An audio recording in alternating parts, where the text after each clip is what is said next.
Welcome to Kenton's videos. Enjoy the video. You start by getting power and access.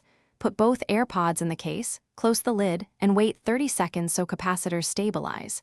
Once done, open the case and visually inspect grills and brass contacts. Use a dry, soft brush or a 0.5 mm pick to remove visible debris. Do not use liquids.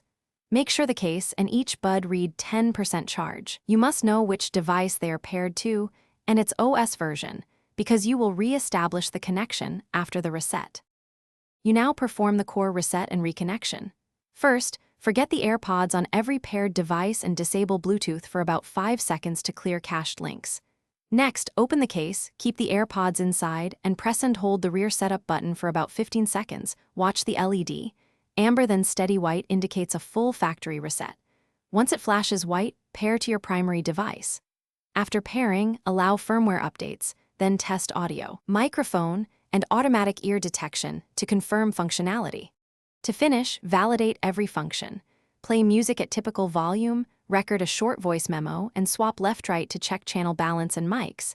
Make sure automatic pause resumes when you remove a bud. If one bud is silent, remove it, clean the contact pads, reseat it in the case, and repeat the reset.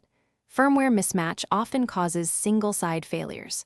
If problems persist after trying another device, contact Apple support for battery replacement or hardware service. This is the last practical step.